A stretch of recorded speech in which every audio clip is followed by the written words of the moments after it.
Melihat pedang langit kini kembali kepada Sekte Eme, Xiaofu sangat senang. Dari yang diceritakan, pedang itu tiba-tiba diantarkan oleh seseorang tak dikenal ke halaman Sekte Eme. Seketika Xiaofu teringat bahwa Yang Xiao lah orangnya. Setelah nenek bunga emas pergi, Meiju ingin membawa pulang Xiaofu. Akan tetapi senior Xiaofu bernama Ding Minjun tak setuju. Perlu diketahui Ding Minjun dari dulu sangat benci kepada Xiaofu. Karena cemburu, Xiaofu selalu diperhatikan oleh Meiju. Bahkan Xiaofu digadang-gadang akan menjadi penerus Meiju sebagai ketua dari Sekte Eme. Tak mau itu terjadi, Ding Minjun kemudian memberitahukan bahwa Xiaofu sudah berkhianat kepada Sekte Ming. Terbukti Xiaofu kini mempunyai seorang anak perempuan dengan Yang Xiao bernama Bu Hui, yang artinya tanpa penyesalan. Seakan tak mau mempercayai itu, Meiju ingin membuktikannya sendiri. Meiju kemudian menyuruh Xiaofu agar mendekati Yang Xiao dan membunuh Yang Xiao. Dan di saat itulah Meiju dibuat sedih dan terkejut bahwa Xiaofu berkata tidak bisa melakukannya. Hatinya memang akan selalu setia dengan Sekte Eme, tapi dia tak bisa bohong bahwa Xiaofu sangat mencintai Yang Xiao. Xiaofu lebih memilih dihukum mati daripada membunuh Yang Xiao. Sambil menahan emosi dan perasaannya, Meiju kemudian terpaksa membunuh Xiaofu. Peristiwa memilukan itu sendiri dilihat oleh Wuji dan Bu Hui. Tak berhenti di situ, Ding Minjun menyarankan agar Meiju membunuh sekalian anak Xiaofu karena dikhawatirkan akan merepotkan di masa depan. Dan lagi-lagi, bisa-bisanya Meiju menghendaki itu. Tanpa perasaan, Meiju menyuruh murid-muridnya untuk mencari di mana Bu Hui berada. Beruntung Wuji dan Bu Hui saat itu tak ditemukan. Setelah tak menemukan Bu Hui dan Wuji, Meiju dan murid-muridnya kemudian pergi. Kemudian Wuji dan Bu Hui keluar dan memeriksa Xiaofu. Ternyata Xiaofu saat itu masih sedikit bernafas. Xiaofu kemudian meminta tolong kepada Wuji agar mengantarkan Bu Hui kepada ayahnya di Bukit Puncak Terang daerah Sekte Ming berada. Itulah permintaan Xiaofu terakhir sebelum ia benar-benar meninggalkan dunia ini.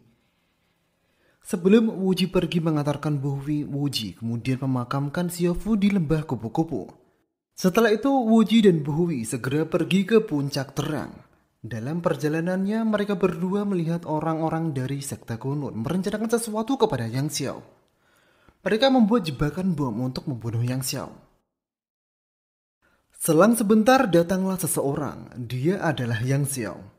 Segera Wuji menyerukan agar tak melangkah lagi karena itu adalah jebakan. Sehingga Yang Xiao selamat dan dapat mengusir orang-orang dari Sekte Kunlun.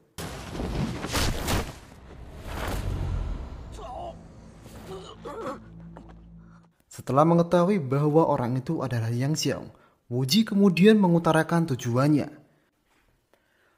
Wuji kemudian memberitahukan Yang Xiao bahwa dia mengantarkan putrinya yang bernama Bu Hui, anak dari Yang Xiao dan Xiaofu. Yang Xiao diyakinkan dengan giok merah yang pernah ia berikan kepada Xiaofu. Saat itu Yang Xiao sangat senang. Akan tetapi saat dia mendengar bahwa Xiaofu telah mati, dia sangat terpukul. Wuji kemudian menceritakan bagaimana Xiaofu mati saat Yang Xiao menanyakannya bahwa Xiaofu mati karena dibunuh ketua Eme karena tak mau membunuh Yang Xiao. Karena wasiat Xiaofu sudah dilaksanakannya, Wuji kemudian mohon pamit. Saat itu untuk membalas kebaikan Wuji, Yang Xiao menawarkan Wuji untuk tinggal di Puncak Terang. Wuji akan dilayani sepenuhnya di sana. Akan tetapi Wuji menolaknya. Dia tak mau merepotkan orang lagi, apalagi dia berasal dari Wudang. Takutnya akan memperburuk keadaan. Yang Xiao sangat kagum atas kedewasaan Wuji dan menghargai keputusannya. Dan akhirnya kemudian Wuji dan Bu Hui berpisah. Wuji kemudian memilih mengembara untuk mencari obat untuk penyakitnya. Kalaupun itu gagal, dia ingin mencari tempat mati yang damai. Hari demi hari, bulan demi bulan, dan tahun demi tahun ia lewati. Kini Wuji sudah tumbuh dewasa. Dan untuk menghilangkan informasi tentang Raja Singa Emas, Wuji menyembunyikan identitasnya. dan sekarang ia menggunakan nama Zhen Anyu. Suatu ketika dalam perjalanannya, Wuji diserang oleh beberapa anjing liar yang membuatnya pingsan.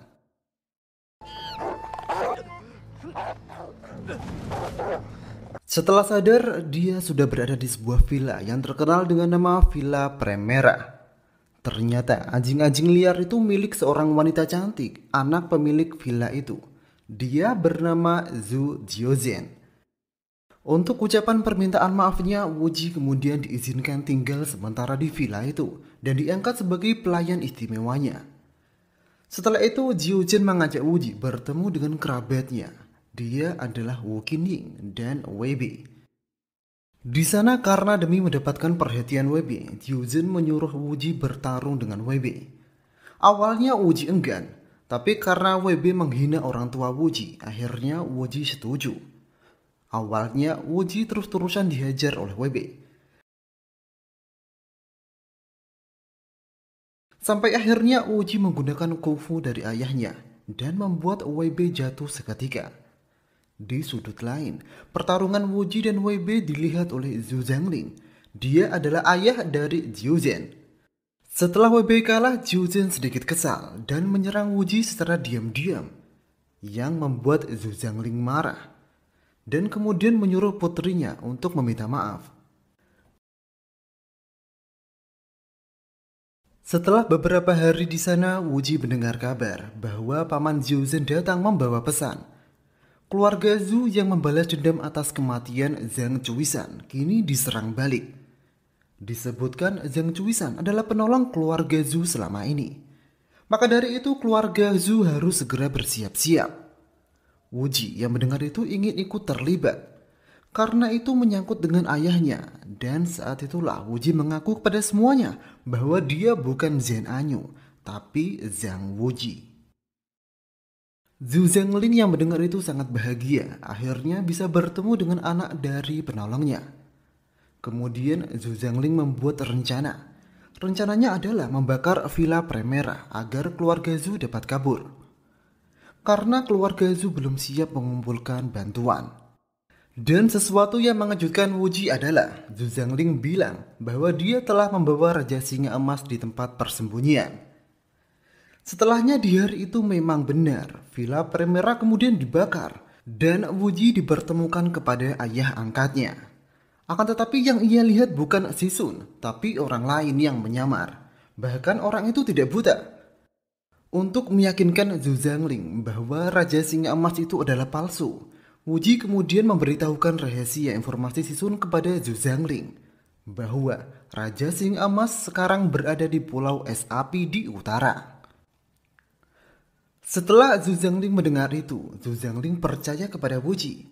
Lalu Zhu Zhangling meminta Wuji untuk pergi bersama-sama menuju Pulau Es Api untuk bertemu Sisun. Dan saat itu Wuji setuju. Setelah persiapan selesai malamnya, Wuji tak sengaja menguping pembicaraan Zhu Zhangling dengan Wuli.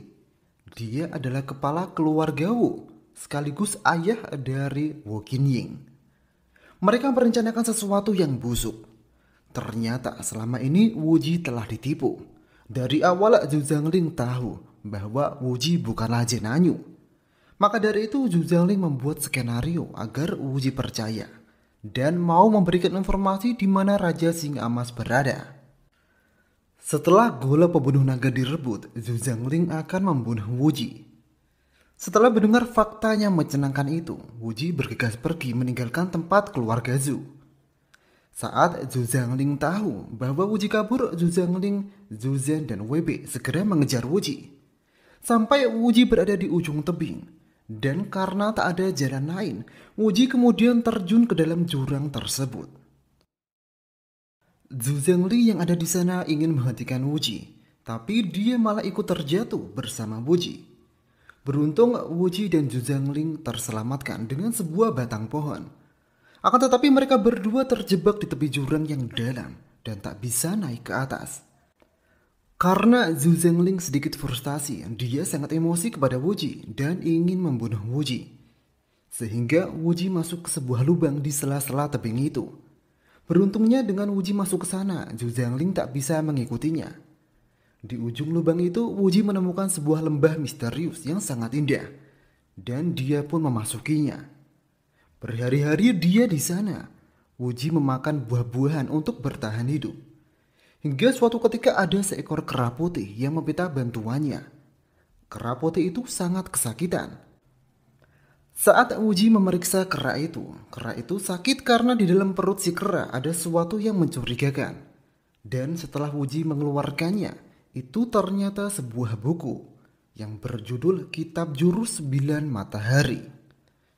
Diketahui dulu buku itu dicuri oleh sebuah koki di Shaolin. Dan jika itu dipelajari oleh orang yang masih perjaka, dia akan mempunyai kekuatan yang luar biasa dan menjadi yang terkuat di dunia persilatan. Segera Wuji kemudian mempelajarinya. Tahap demi tahap Wuji kemudian menguasai jurus 9 matahari. Dan memang benar, setelah Wuji menguasainya, Wuji merasakan ledakan energi yang luar biasa. Ledakan panas itu kemudian mengikis racun es suami yang ada di tubuhnya. Sehingga Wuji kini benar-benar sembuh dan sangat kuat. Setelah itu Wuji ingin keluar dan mencoba naik ke atas. Tapi Zhu Zhangling masih ada di sana. Ternyata dia masih hidup dan kembali ingin mencelakai Wuji. Hingga Wuji terlempar dari atas tebing dan jatuh ke dalam jurang. Beruntung Wuji saat itu jatuh di atas jerami sehingga nyawanya terselamatkan. Walau dia menderita luka yang lumayan. Kedua kaki Wuji saat ini patah. Di saat itulah kemudian Wuji didatangi oleh seorang gadis.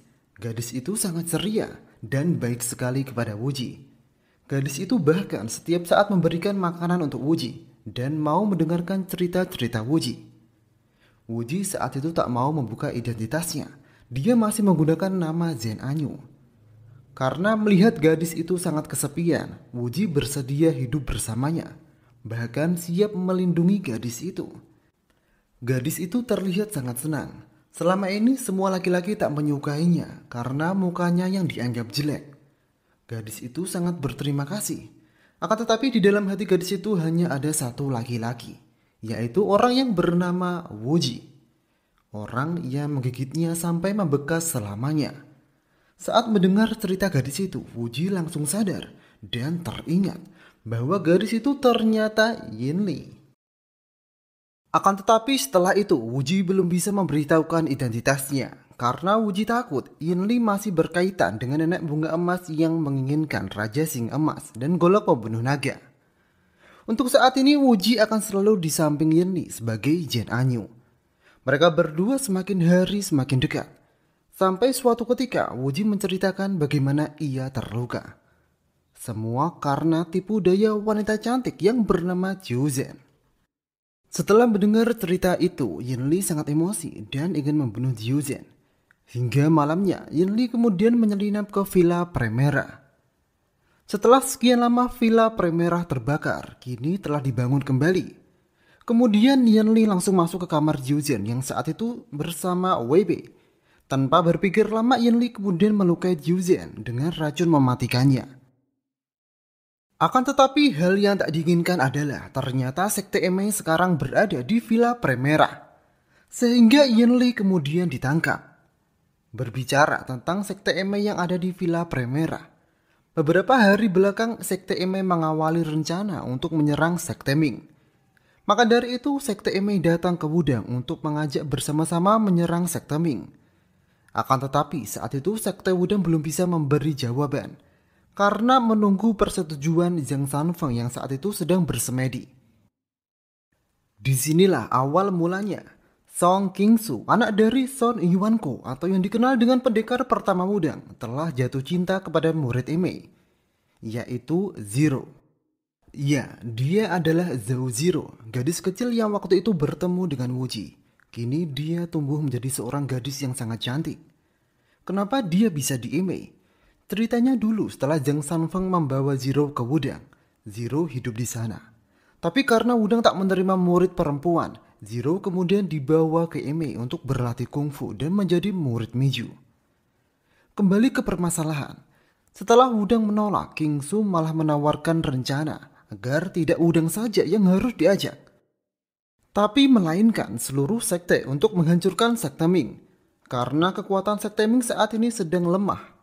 Hal itu pun disetujui oleh Meiju. Kemudian di saat sekte Emei di Wudang, King Su selalu ingin cari perhatian Zero dan meminta maaf tentang apa yang ia lakukan waktu kecil. Karena di waktu kecil, King Su selalu membuli Zero. Akan tetapi setelah semua yang dilakukan King Su itu tidak dapat menarik hati Zero. Hati dan perasaan Zero masih akan tetap kepada Wuji.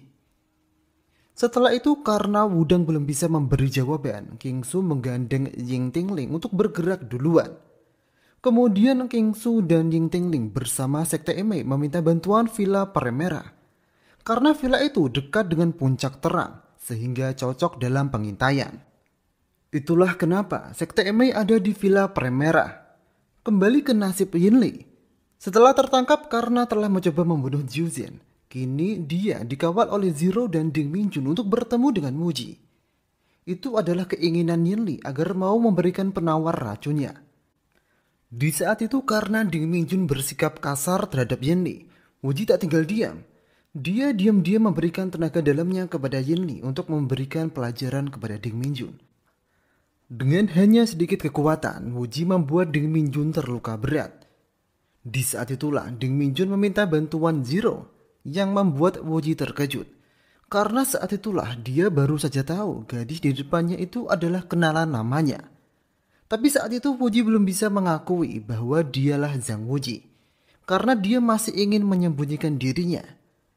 Setelah Ding Minjun dan Zero kembali, Wuji dan Yinli cepat-cepat pergi.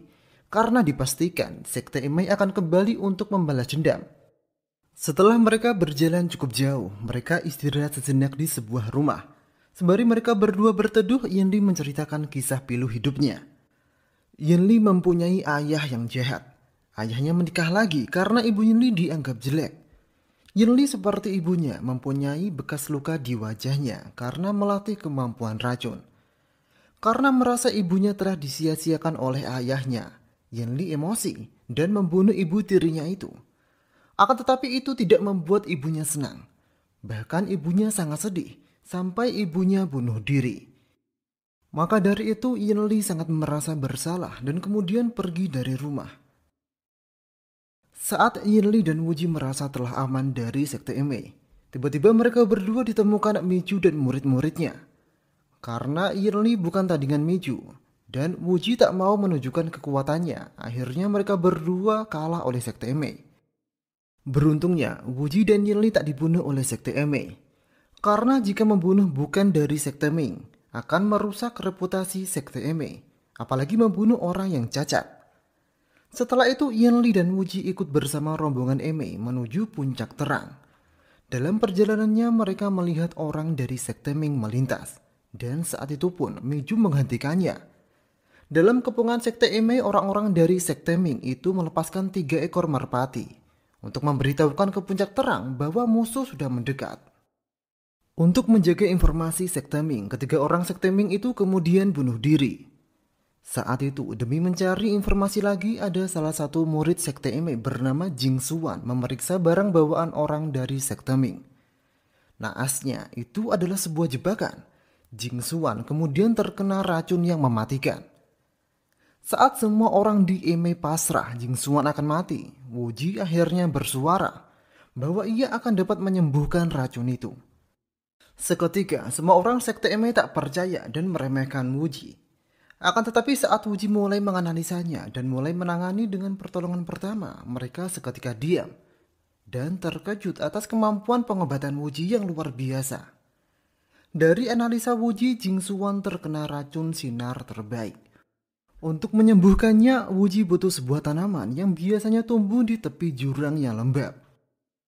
Maka dari itu, Zero diperintahkan Meiju untuk menemani Wuji mencarinya. Di saat pencarian tanaman itu terjadi kecelakaan kecil. Zero terjatuh saat mengambil tanaman tersebut. Karena kaki Wuji sudah lumayan sembuh, Wuji akhirnya menolong Zero. Akan tetapi respon yang Zero tunjukkan adalah waspada. Karena menuduh Wuji selama ini berpura-pura sakit. Yang membuat Wuji akhirnya memberitahukan identitas yang sebenarnya kepada Zero, bahwa dia adalah Zhang Wuji, anak laki-laki yang dulu pernah ditolong oleh Zero. Dan kemudian Wuji mengeluarkan sapu tangan yang ia janjikan dulu kepada Zero. Saat melihat sapu tangan itu, Zero sangat percaya bahwa itu adalah Wuji. Seketika, Zero sangat bahagia akhirnya bisa bertemu dengan orang yang selama ini ia rindukan. Kemudian mereka saling bercerita tentang perjalanan hidup mereka, tentang bagaimana Wuji dapat sembuh dari penyakitnya, dan Zero yang bisa bergabung dengan Eme. Setelah mereka melepas kerinduan mereka, mereka berdua segera kembali. Untuk saat ini, Zero masih tak akan memberitahukan bahwa Zen Anyu adalah Wuji. Setelah kembali, Wuji langsung meracik obat untuk menyembuhkan Jingxua. Dan akhirnya orang-orang sekte Eme dibuat berterima kasih, karena kemudian Jingxua dapat sembuh seperti sedia kala. Setelah itu rombongan sekte Eme melanjutkan perjalanannya. Karena Wuji tak mau terlibat dengan perselisihan sekte, pada malamnya Wuji merencanakan kabur bersama Yinli. Wuji dan Yinli mulai mengendap-endap saat para murid Eme tidur. Akan tetapi rencana Wuji saat itu dipergoki oleh Ding Minjun. Beruntung kemudian Zero datang, sehingga Wuji dan Yinli dapat kabur. Akan tetapi saat Zero selesai mengantarkan Wuji dan Yinli dan akan kembali, tiba-tiba Miju dan murid Eme lainnya menemukan Zero, Wuji, dan Yinli. Segera Zero memohon ampun agar Miju melepaskan Wuji dan Yinli. Bagaimanapun mereka berdua telah menyelamatkan senior Jingxua. Di tengah-tengah suasana panas itu, tiba-tiba datang serangan dari sekte Ming.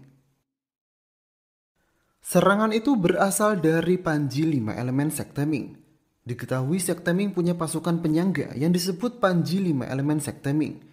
Terdiri atas air, api, kayu atau tanah, petir, dan logam. Sehingga Miju dan murid-murid lainnya kemudian mengesampingkan masalah Wuji dan Yinli. Mereka kemudian fokus berperang dengan pasukan Panji 5 elemen tersebut. Terlihat Panji 5 elemen tersebut kewalahan, karena kini sekte Kunlun, Kongtang, Huanshan juga sudah datang. Satu persatu Panji 5 elemen itu dibunuh. Yang terlihat bukanlah pertarungan yang adil. Itu lebih pantas disebut pembantaian. Walaupun sudah sangat jelas, pasukan Panji 5 elemen hanya akan menyerahkan nyawa. Mereka lebih memilih mati membela sekte Ming daripada lari menjadi pengkhianat. Miju yang tak punya perasaan bahkan kemudian menyuruh orang-orang agar memenggal kepala pasukan Panji 5 elemen yang tak bisa apa-apa lagi. Akan tetapi, Wuji yang masih ada di sana akhirnya tak tahan atas sikap sadis itu. Dia kemudian maju untuk menghentikan kekejaman itu. Wuji meminta Miju agar mengampuni orang-orang dari Panji 5 elemen yang tak bisa apa-apa lagi. Di sana, Ding Minjun yang berwatak busuk ternyata masih dendam kepada Wuji. Dia diam-diam langsung menyerang Wuji. Akan tetapi dia langsung terpental jauh. Melihat itu semua orang terkejut atas tenaga dalam Wuji yang luar biasa. Bahkan Yen Wang yang baru saja tiba dibuat kagum atas pemandangan itu. Miju akhirnya terpancing dan berkata, jika Wuji dapat menahan 3 pukulannya, dia akan melepaskan orang-orang dari Panji 5 elemen. Pukulan pertama membuat tubuh Wuji terdorong jauh dan mengeluarkan banyak darah. Orang khawatir Wuji tak dapat bertahan. Tapi Wuji masih bangkit untuk menerima pukulan yang kedua. Orang-orang semakin dibuat khawatir. Karena pukulan pertama Miju hanya menggunakan 30% saja kekuatan.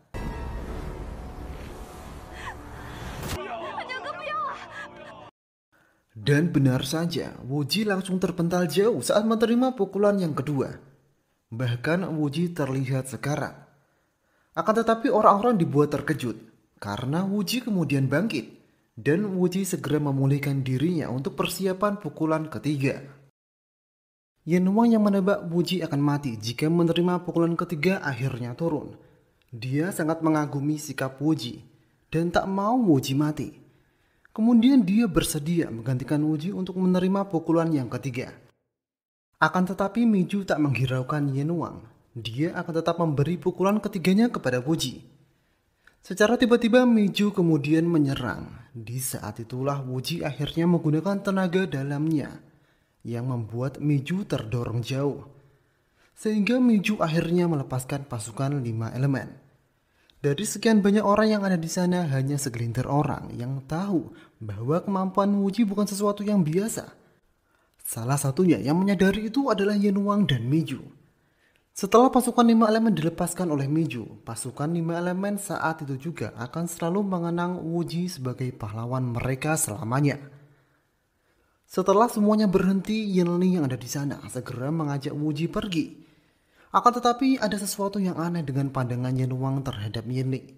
Dan tiba-tiba Yenuang membawa Wuji dan Yinli pergi. Kemudian Wuji dibuat terkejut saat mengetahui bahwa Yenuang sebenarnya adalah ayah dari Yinli, yang artinya Yinli adalah sepupu dari Wuji. Dan seketika terjadi pertengkaran antara ayah dan anak. Tanpa tahu yang benar dan salah, Wuji ingin mendamaikan mereka berdua. Tiba-tiba di tengah pertengkaran itu, Yinli dibawa oleh seseorang yang bernama Wei Yixiao. Dia adalah salah satu dari 4 raja penjaga sekte Ming. Sekte Ming sendiri punya 4 raja penjaga yang melindungi sekte Ming. Di antaranya adalah Yi Tianjiang atau Raja Elang Putih, yaitu kakek dari Wuji. Lalu Sisun atau Raja Singa Emas. Kemudian Wei Xiao atau Raja Kelelawar Hijau dan Dai Qixi atau Raja Naga Ungu. Wuji yang melihat Yinli dibawa tak bisa diam saja. Wuji kemudian segera mengejarnya. Akan tetapi Wei Xiao sungguh sangat cepat. Dia terkenal dengan ilmu peringan tubuh yang tiada duanya, sehingga Wuji kehilangan jejak. Yinli terlihat dibawa ke sebuah daratan tinggi untuk dihisap darahnya. Alasan Wei Xiao menghisap darah karena untuk mengatasi penyakitnya. Penyakit Wei Xiao hampir sama dengan Wuji. Saat kambuh, seluruh badan Wei Xiao sangat kedinginan, bahkan membuatnya sekarat. Maka dari itu dia butuh darah manusia untuk menghangatkan badannya, lebih-lebih seorang wanita. Beruntungnya saat Wei Xiao ingin menghisap darah Yinli, tiba-tiba penyakitnya kambuh, sehingga Yinli dapat kabur. Setelah kehilangan jejak Yinli, Wuji tak sengaja bertemu dengan seorang biksu sekte Ming bernama Shao Bude. Tanpa tahu sebab yang pasti, Wuji kemudian ditangkap oleh Shao Bude dengan menggunakan karung penahan tubuh. Barang siapa yang telah ditangkap akan sangat sulit keluar, walau menggunakan tenaga dalam. Wuji kemudian dibawa Shao Bude ke suatu tempat. Di sana sudah ada orang-orang yang menyebut diri mereka kelima pengembara sekte Ming. Mereka adalah 5 pendekar yang setia kepada sekte Ming. Ternyata alasan Wuji dibawa oleh Shao Bude adalah insting Shao Bude mengatakan bahwa Wujilah jawaban atas perpecahan yang terjadi di sekte Ming. Sebagai pemuda yang telah dianggap pahlawan oleh pasukan 5 elemen, Shao Bude yakin Wuji akan dapat menyatukan sekte Ming. Beralih ke dalam istana puncak terang. Di sana sudah ada Yang Xiao yang menyuruh seorang gadis untuk mengamankan dirinya. Dia adalah Bu Hui. Ya, dia adalah anak dari Yang Xiao dan Xiaofu yang dulu pernah diantarkan Wuji ke puncak terang. Kini dia sudah tumbuh dewasa. Saat itu Bu Hui tak mau. Dia merasa ingin ikut berperang bersama ayahnya. Lalu karena demi keselamatan putri kesayangannya, Yang Xiao akhirnya mengunci Bu Hui di dalam kamar. Setelah Bu Hui aman, Yang Xiao kemudian menemui kelima pengembara dan Wei Xiao. Kelima pengembara itu meminta segera diadakan pemilihan ketua. Karena saat ini sekte Ming membutuhkan sosok ketua untuk menyatukan sekte Ming melawan sekte lain. Di lain sisi, kelima pengembara tak mau Yang Xiao terus mengisi pucuk pimpinan sementara. Diketahui setelah ketua sekte Ming menghilang, kekuasaan tertinggi ada di tangan penasihat kiri dan kanan. Karena penasihat kanan juga tak diketahui keberadaannya, saat ini yang memegang sekte Ming adalah Yang Xiao. Saat itu Yang Xiao hanya berkata bahwa saat ini belum tepat untuk memilih ketua, apalagi tidak ada kandidat yang paling cocok. Perdebatan mereka terus bergulir sampai suasana semakin panas dan terjadi sedikit pertarungan. Walau Yang Xiao sendirian, dia dapat menahan kelima pengembara ditambah Wei Xiao. Tiba-tiba dari belakang seseorang muncul menyerang Yang Xiao.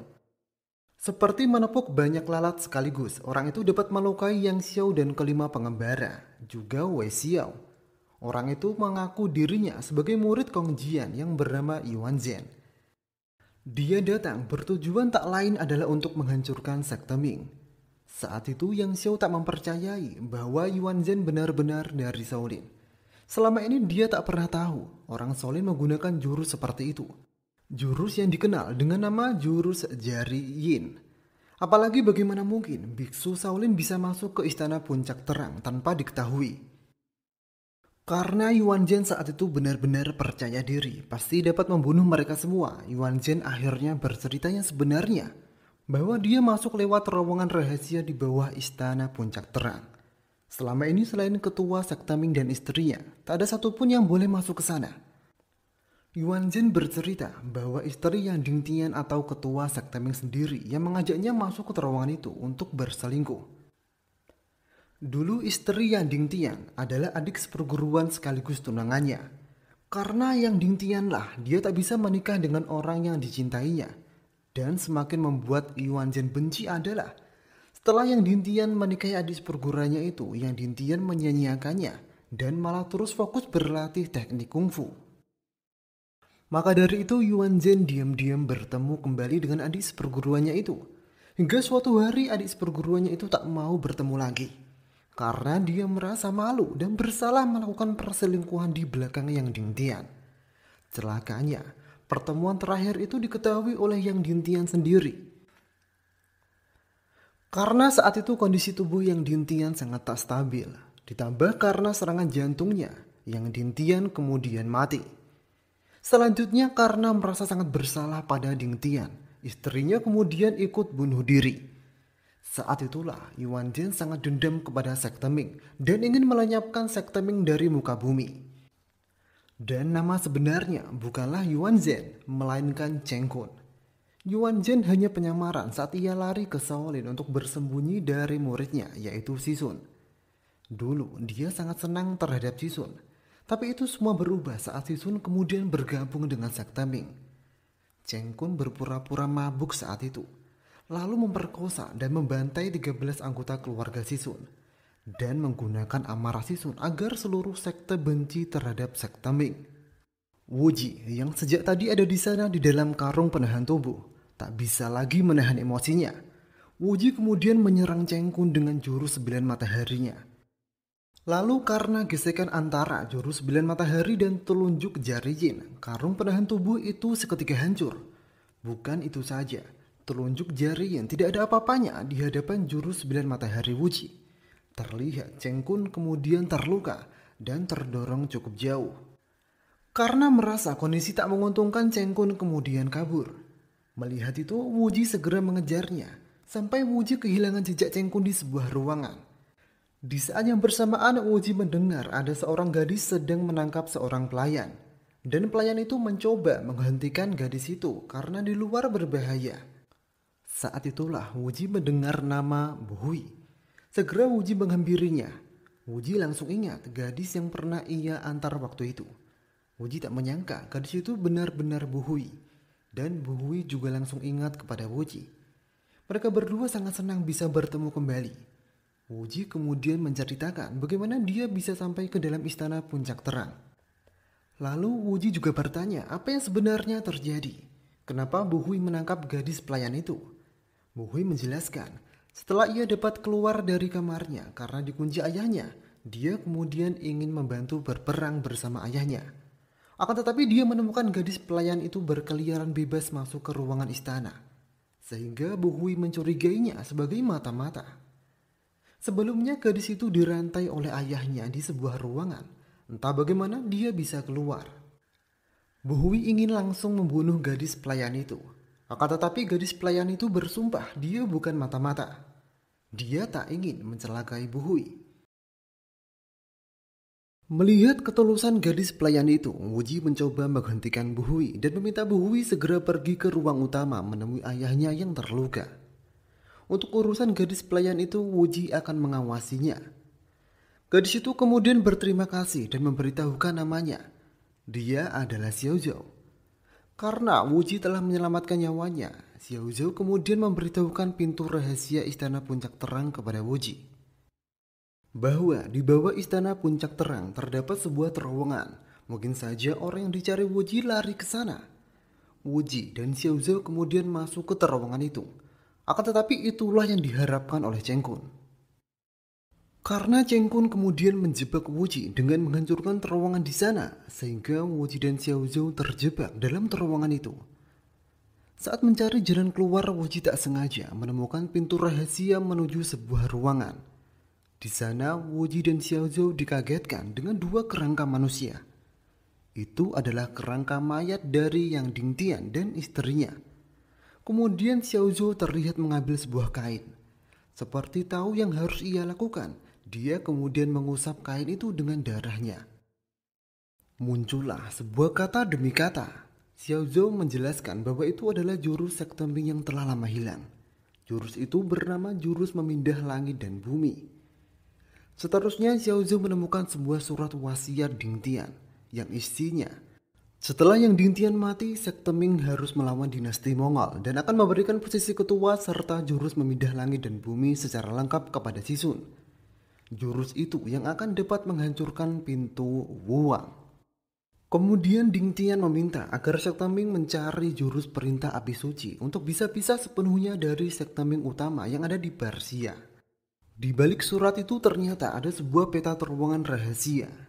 Dan dengan itulah Wuji dan Xiaozhou dapat menemukan letak di mana pintu Wuwang berada. Setelah menemukan pintu itu, Wuji ingin mencoba membukanya. Walau jelas-jelas dalam surat wasiat itu mengatakan hanya bisa dibuka dengan jurus memindah langit dan bumi, tapi Wuji masih ingin mencoba. Dan alhasil walau dengan jurus 9 mataharinya, Wuji tak bisa membukanya. Saat itu Xiaozhou memberikan sebuah saran kepada Wuji. Bagaimana kalau Wuji mempelajari jurus memindah langit dan bumi untuk keluar dari ruangan itu. Walau dalam wasiat jurus itu diturunkan kepada Sisun, seharusnya Wuji tak dipermasalahkan karena Wuji anak angkat dari Sisun. Setelah memikirkannya, Wuji bersedia. Diketahui untuk mempelajari jurus itu bagi seorang ahli kungfu, setiap tahapannya membutuhkan 7 tahun. Sedangkan orang biasa membutuhkan 14 tahun. Dan jurus itu ada 7 tahapan. Selain itu jurus itu mengandung resiko penyimpangan energi seperti ketua Dingtian. Diketahui Dingtian terjebak dalam tahapan keempat. Akan tetapi jika seseorang yang mempunyai kungfu luar biasa dan kecocokan yang tinggi mempelajari jurus itu hanya beberapa jam saja. Wuji kemudian segera mencoba menembus tahapan yang pertama. Tak disangka, Wuji langsung berhasil. Bahkan selanjutnya dia dapat menembus tahapan yang kedua, hanya dengan waktu setengah jam saja. Beralih ke kondisi luar, peperangan masih berlangsung antara pasukan sekte Ming dengan ke-6 sekte. Kali ini sekte Wudang akhirnya datang. Di lain sisi, Yi Tianzeng juga telah tiba dengan pasukan elang putihnya. Sebelum Yi Tianzeng dan Yen Wang sampai di istana puncak terang, mereka bertemu dengan Cheng Kun yang lari. Karena terlihat ada yang mencurigakan, Yen Wang yang ada di sana mencoba menghentikan Cheng Kun. Tapi mereka berdua kemudian saling beradu pukulan yang membuat Cheng Kun mati.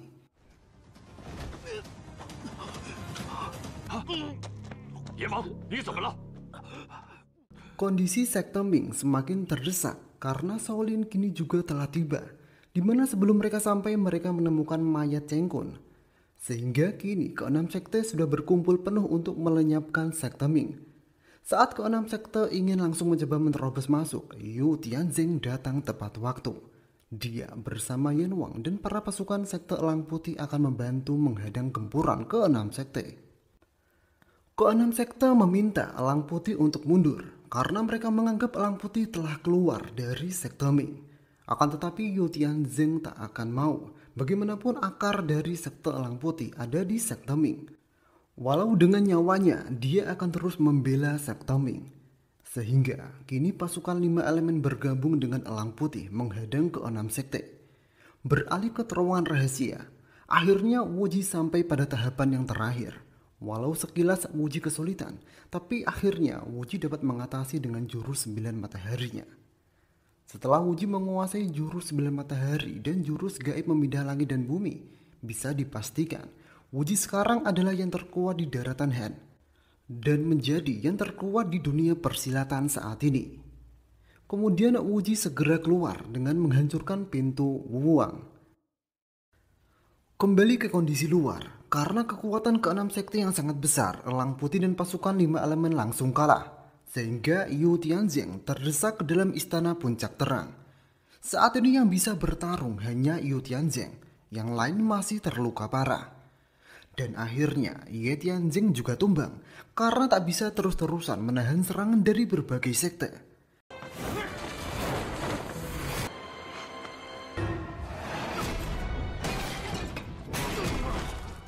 Di saat keenam sekte ingin melenyapkan dan membakar sekte Ming, Wuji segera datang menghentikannya.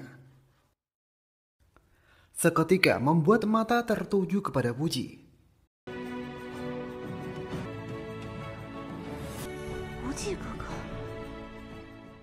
Wuji kemudian meminta semuanya untuk menghentikan pertarungan dan meminta semuanya agar berdamai.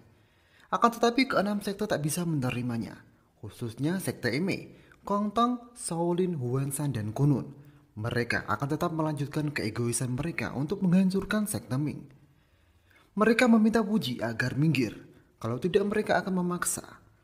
Beberapa dari mereka kemudian menyerang Wuji secara tiba-tiba, salah satunya adalah dari Kongtong. Tapi keenam sekte langsung dibuat terkejut oleh Wuji. Orang dari Kongtong itu langsung terpental jauh oleh Wuji. Tak berhenti di situ, Wuji kemudian membalas mereka dengan kebaikan, menyembuhkan luka dari jurus mereka dan luka dari pertarungan. Karena suasana tak kunjung membaik, Wuji menjelaskan beberapa kesalahpahaman. Pertama, masalah kematian Kong Jian yang selama ini dibuat alasan untuk membenci sekte Ming. Kong Jian sendiri mati karena jurus 7 tinju Kongtong.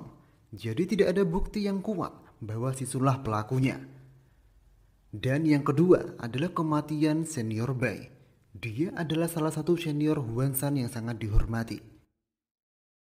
Wuji kemudian meminta penjelasan pada ketua Huanshan saat ini, yaitu Xian Yu. Wuji sangat emosi dengannya karena dialah orang yang telah membunuh adik Hu Qingyu.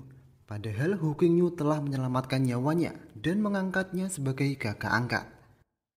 Karena Xian Yu seperti dipojokkan, Xian Yu kemudian menyerang Wuji. Sampai akhirnya Wuji mengambil kipas Xian Yu yang di dalamnya terdapat sebuah racun.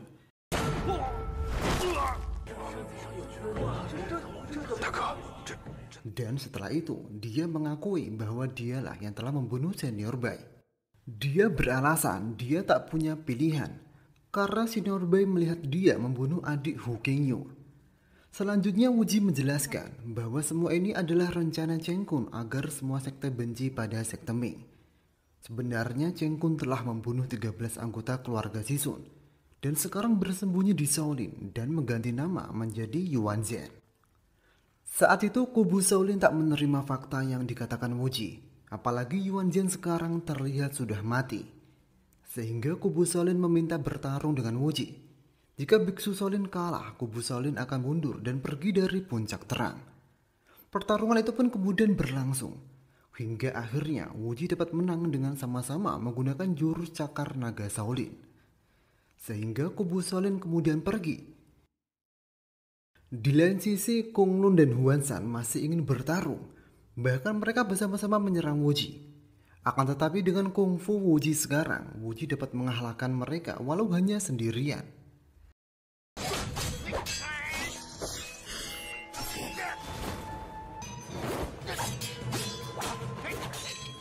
Satu persatu orang yang telah membuat kedua orang tuanya mati telah dihajar oleh Wuji.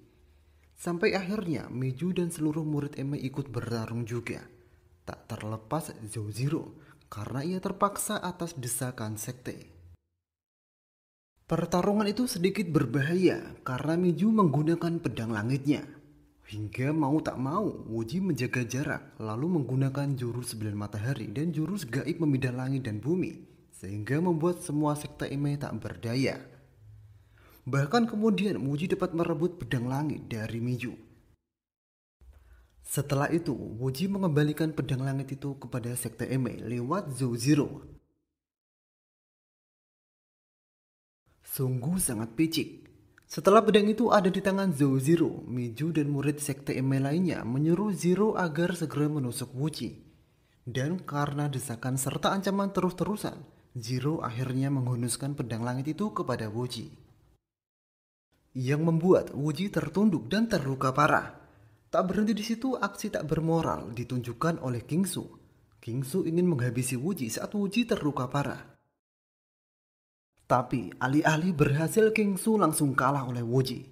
Hingga semuanya terdiam saat Wuji memanggil paman pertamanya agar segera membunuhnya. Jika itu bisa membuat semua sekte berhenti bertarung. Saat itulah akhirnya semuanya tahu bahwa pemuda yang luar biasa itu adalah Zhang Wuji. Anak yang selama ini dikira telah lama mati. Semua pendekar Wudang kemudian segera meletakkan pedangnya dan memeluk Wuji. Dalam suasana haru itu, Ying Tingling masih ingin membalas dendam kepada Yang Xiao atas kejahatannya dan kematian Xiao Fu. Segera, Bu Hui yang ada di sana menghentikan Ying Tingling dan menjelaskan kejadian yang sebenarnya, bahwa ibunya sebenarnya dibunuh oleh ketua Emei karena ibunya tak mau membunuh ayahnya, dan semua ini bukan karena paksaan. Setelah mendengar fakta itu, Ying Tingling langsung histeris sampai dia kemudian lari dari istana puncak terang. Di lain sisi, melihat aksi Wuji yang luar biasa, semua sekte akhirnya menarik semua pasukannya dan menghormati apa yang telah Wuji lakukan. Setelah semuanya pergi, Wuji berangsur-angsur memulihkan tubuhnya dengan ditemani Xiao Zhao. Xiao Zhao berkata akan selalu melayani Wuji karena Wuji telah menyelamatkan nyawanya. Setelah kondisi membaik, Wuji kemudian menemui para anggota sekte Ming, terutama kakek dan pamannya. Setelah itu meminta Bu Hui agar melepaskan rantai Xiao Zhao. Akan tetapi saat itu kuncinya hilang, sehingga rantai itu tak bisa dibuka. Karena tak bisa dibuka, Wuji akan mencari cara lain. Kemudian Wuji kembali ditemui oleh para anggota sekte Ming. Wuji seketika terkejut saat para anggota sekte Ming serentak berkata, telah sepakat bahwa akan menjadikan Wuji sebagai ketua selanjutnya. Yang Xiao, kelima pengembara elang putih dan pasukan 5 elemen setuju jika ketua selanjutnya adalah Wuji. Tidak ada yang lain. Karena Wuji adalah penyelamat sekte Ming. Ditambah kini jurus memindah langit dan bumi telah dikuasai Wuji. Saat itu Wuji menolak karena menganggap dia belum pantas. Wuji kemudian membuka surat wasiat Ding Tian yang mengatakan bahwa yang ditunjuk sebagai ketua selanjutnya adalah ayah angkatnya, yaitu Sisun. Setelah melihat surat itu, para anggota sekte Ming semakin mudah menjadikan Wuji sebagai ketua. Karena tak akan jadi masalah jika seorang anak menggantikan ayahnya. Di saat yang bersamaan, setelah pertarungan dengan keenam sekte besar, tiba-tiba datang serangan lagi. Diketahui mereka dari sekte yang lebih kecil. Di antaranya adalah sekte Pasir Laut, sekte Tinju Sakti, sekte Paus Besar, sekte Pengemis, dan sekte Tiga Keluarga. Mereka menyerang sekte Ming hanya untuk mengambil keuntungan setelah peperangan. Mereka ingin merampas semua harta di sekte Ming. Melihat kondisi itu, Wuji akhirnya mengambil keputusan. Dia bersedia menjadi ketua selanjutnya. Dan perintah pertama Wuji adalah meminta semua anggota sekte Ming mengamankan semua harta berharga. Setelah itu membakar istana puncak terang dan mundur ke terowongan rahasia untuk memulihkan kekuatan terlebih dahulu. Di tempat lain, Ying Tingling masih terus depresi saat mengetahui fakta tentang Xiao Fu yang sebenarnya. Di saat itulah dia didatangi oleh 3 orang misterius yang langsung menghajarnya. Ketiga orang itu kemudian mematahkan semua sendi Ying Tingling, sama seperti yang pernah dialami oleh Yu Dayan. Selang beberapa waktu, Wuji kemudian melintas dengan para anggota sekte Ming lainnya, lalu melihat tubuh Ying Tingling tergeletak, sehingga kemudian Wuji dan anggota sekte Ming membawanya. Untuk saat ini Ying Tingling akan dirawat oleh Bu Hui. Beralih kepada sekte Emei yang sekarang berada di sebuah penginapan. Mereka beristirahat sejenak setelah bertarung di puncak terang. Di sana, sekte Emei tak sengaja bertemu dengan sekte Wudang yang sedang beristirahat juga. Akan tetapi, sekte Wudang harus segera pergi karena mereka mendapatkan kabar dari Wuji bahwasannya pendekar ke-6 terluka parah. Akan tetapi tak lama sekte Wudang meninggalkan penginapan. Mereka dihadang oleh sekelompok orang. Tak diketahui dari mana asal mereka. Mereka bertujuan membawa sekte Wudang bersama mereka. Sejenak orang-orang Wudang tak menghiraukannya dan ingin segera pergi. Akan tetapi kaki dan tubuh para anggota Wudang terasa berat dan mereka merasa sangat pusing. Ternyata semua anggota Wudang telah diracuni saat mereka ada di penginapan.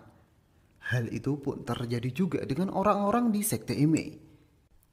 Sehingga para anggota Sekte Imei dan Sekte Wudang dibawa oleh sekelompok orang misterius itu. Setelah peristiwa pertempuran di Puncak Terang, cerita kepahlawanan Zhang Wuji menggema di seluruh daratan Han. Hal itulah yang menarik rasa penasaran gadis bernama Zhao Min. Kemudian Zhao Min mengundang Wuji dan para anggota Sekte Ming untuk makan bersama di sebuah tempat bernama Villa Willow. Wuji dan Zhao Min sendiri pernah sekali bertemu di sebuah jalan. Saat itu Zhao Min membantu melepaskan orang-orang yang disiksa oleh para prajurit Kekaisaran Yuan. Sehingga Wuji dan anggota Sekte Ming lainnya bersedia datang.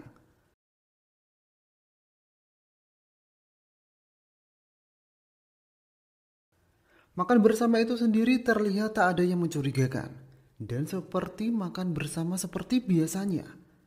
Sampai saat itu para anggota Sekte Ming melihat ada pedang langit tergeletak di sana. Karena penasaran apakah itu pedang asli atau palsu, salah satu dari kelima pengembara yang bernama Zhao Dian kemudian membukanya. Dan ternyata pedang langit itu hanya sebuah replika. Setelah merasa sudah selesai, Wuji dan anggota Sekte Ming lainnya meninggalkan Villa Willow. 张教主，这是要不辞而别吗？一定再向姑娘请教。 Akan tetapi tak lama setelah pergi dari Villa Willow, mereka semua merasakan ada yang aneh pada tubuh mereka. Tiba-tiba tubuh mereka menjadi sangat lemas. Hanya Wuji lah yang tak merasakan itu. Wuji segera menduga semuanya pasti terkena racun saat pedang langit yang palsu itu dibuka. Wuji kemudian segera kembali ke Villa Willow untuk mengambil penawarnya. Akan tetapi saat itu Zhao Min tak diam saja. Zhao Min terus menghalangi Wuji agar tak bisa kembali ke para anggotanya. Sampai Zhao Min menggunakan akal liciknya untuk menjebak Wuji ke dalam sebuah ruangan besi bawah tanah. Baru kali ini Wuji bertemu dengan gadis yang sangat merepotkan. Dari seluruh wanita yang pernah ditemui oleh Wuji, Zhao Min lah yang paling cantik, tapi juga yang paling tak bisa ditebak. Karena Wuji sudah hilang kesabarannya, Wuji akhirnya memaksa Zhao Min agar segera melepaskannya. Dan upaya Wuji benar-benar berhasil.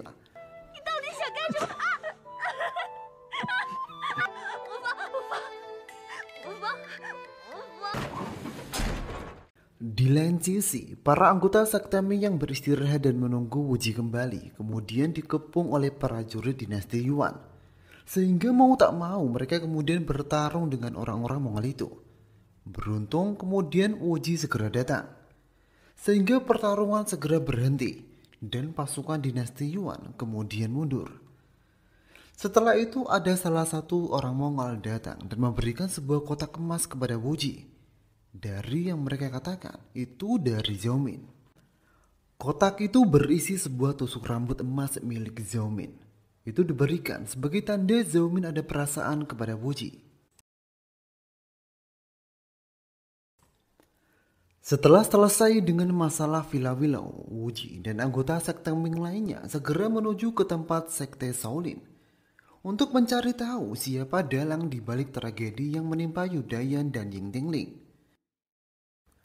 Sesampainya di sana, Wuji dan anggota Sekte Ming lainnya dihadang oleh seorang biksu Shaolin yang tak diketahui namanya. Melihat ada yang mencurigakan, Wuji dan anggota Sekte Ming lainnya menerobos masuk ke dalam Shaolin. Dan memang benar, sesuatu yang mencurigakan benar-benar telah terjadi. Di sana, Wuji dan anggota Sekte Ming lainnya tak menemukan orang Shaolin satupun. Bahkan, biksu yang telah menghadang mereka juga ikut hilang. Saat itulah mereka dikejutkan dengan temuan tulisan yang isinya. Setelah Shaolin hancur, selanjutnya adalah Wudang. Setelah melihat itu, Wuji segera bergegas ke Wudang. Beralih ke Sekte Wudang. Di sana Jan Sanfeng ditemui oleh biksu Shaolin yang membawa berita tentang Shaolin yang diserang oleh sekelompok orang tak dikenal. Tak melihat ada yang mencurigakan, Jan Sanfeng kehilangan kewaspadaan diri. Di saat itulah biksu Shaolin itu kemudian menyerang Jan Sanfeng dengan jurus telapak besi.